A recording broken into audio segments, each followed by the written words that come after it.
I never should have been anywhere near a boxing ring that time. And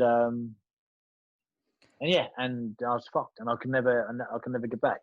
So Do you remember what round that happened? Because yeah, so it wasn't even a punch either. Well, and the thing is, like looking back now, it was getting worse in my sparring. So I got my test done like 4 weeks before the fight. Something wasn't quite right, and I wanted to know what I didn't know what it was. So something a bit iffy when I rolled and looked up high.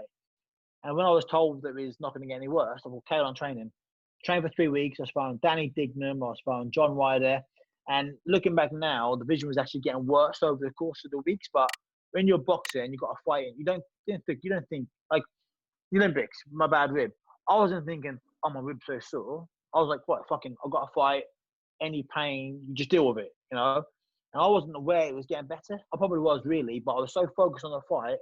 So I wasn't aware it was getting worse. I was so focused on the fight, I was just thinking about the fight. And it was getting worse in those 3 weeks before my fight. And in round one, we come together. We come together, and we're southpaw and orthodox, and we've kind of tripped on each other's leg, which happens all the time against those guys.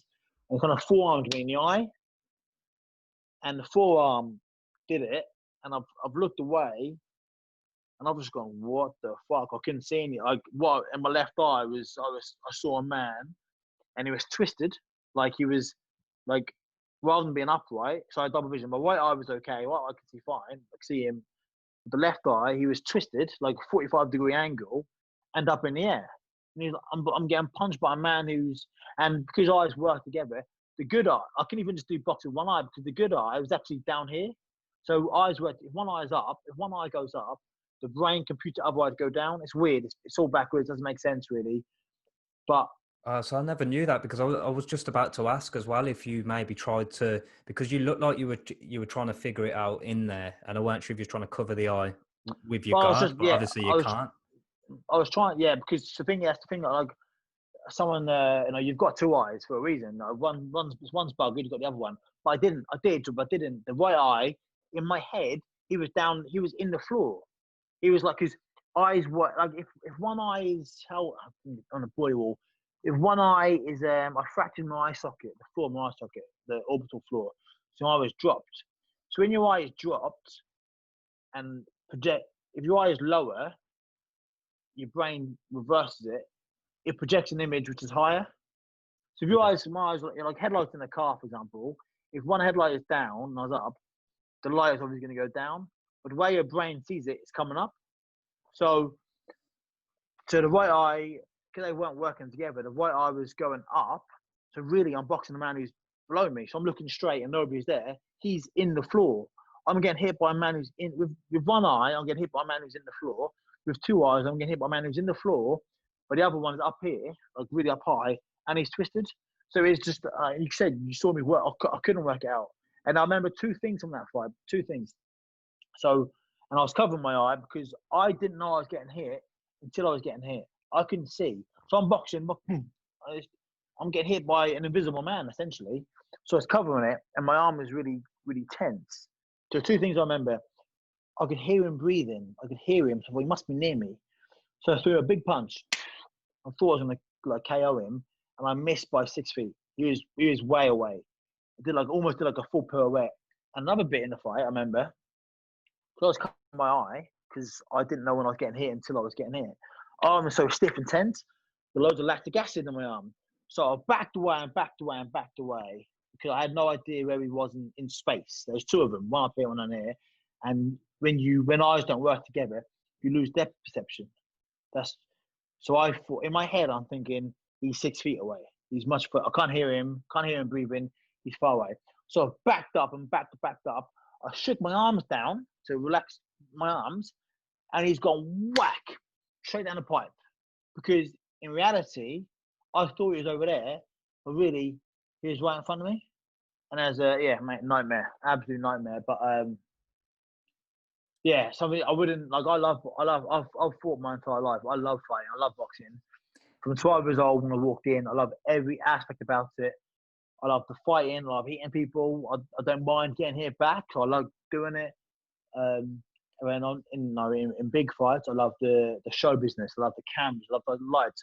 I love the ring girls. I love everything. I love the roar of the crowd. Everything about it. And that night was the worst night of my life. I hated everything about it because I was getting hit by a man who's trained to fight, who's bloody good, and I didn't know when I was getting hit until I was getting hit. And in reality, like, if everything's okay, I'd knocked him out in 3 rounds. I'd beaten well better guys than him, and I should have won the WC International belt. Then I would have went on, and then I would have fought Canelo within a year for the world middleweight title. Minimum purse, $5 million, minimum purse. And what me and Schaefer spoke about 4 years before would have come to fruition within a year. But unfortunately, it didn't, and I went really wrong. And shit, mate. I don't know. It's tough to talk about because it's still so real, and it's my life. Do you know what I mean? It's just hard, but yeah, I mean, it's no time really, is it? As well, it's still going to be raw, and you dedicated your life to it. And I do want to talk about what you're dedicating your life to now. But just to finish off on sort of the retirement and stuff, you mentioned money there, but did you suffer financially? Because you wouldn't have massively. got to what you were projected to do. You had it, laid out. But I'm sure at that point when that happened, to all them operations and things like that as well. Mate, I spent £100,000 on operations. I had 4 operations. I had 9 operations. The first one here was private. I had private health insurance, and then I had so many operations. It went so much money. I couldn't afford it anymore. So I had 9 So the other 4 here were all NHS. I had 4 in America. The operations alone, came to 100 grand. So every penny I'd ever, and I was always very sensible. I don't buy myself flashy things. I was always of the mindset that when I become a world champ, now I can treat myself. Now I've earned it. Didn't go on flashy holidays. Didn't have a flashy car. Oh, I had a nice car, but it wasn't a flashy car. And then so I saved my money quite good. And then so I spent 100 grand on just operations. That's not flying over to America. This is not consultations. That's not taking into consideration all the other things that kind of comes into it. And someone says you're 100 grand, you must have loads in the bank. That was everything I ever earned in boxing. Everything I earned, all my sponsorship deals and stuff I had, I lived on that. That's my pay my house, pay my mortgage, pay council tax bills, food and stuff. My boxing money, that's my hard-earned money. That's my money. I'm going to buy myself an Aston Martin with that. I'm going to buy myself a big house with that, my hard-earned money.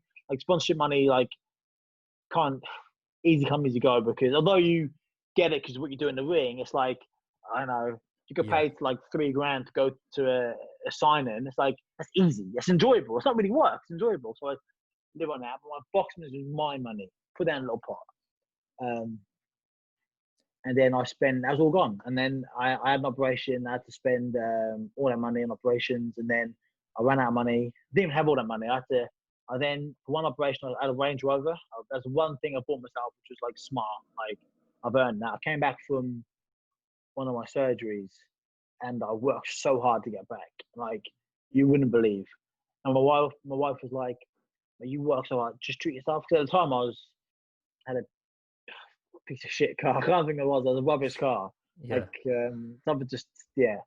She went, treat yourself. You deserve it. You work so hard. Like, you deserve it more than anybody I know. And I thought, yeah, I do. She went to a Range Rover. And then I had that for 18 months. And then I had to sell that because I had to put money for surgeries. Then I had to remortgage our house. I took 50 grand out of the house. I needed 50 grand for an operation. That didn't even work. All because I got misdiagnosed at the beginning. And it's nightmare, proper nightmare. But do you know what I mean? Although I don't think about the money because I get pissed off if I do. But in reality, I had to do it because the great thing, what I'm most proud of about the whole eye stuff for me is, I mentioned earlier, I train every day with Barry O'Connell in Hammersmith, State of Mind Fitness. My diet was bang on point. I could have easily been like, I don't know when I'm going to fight again. I'm going to eat loads of food or smoke weed or do drugs. Didn't do nothing like that. I was so professional. And like, I could never fight again because if I could have fought again, I would have found it.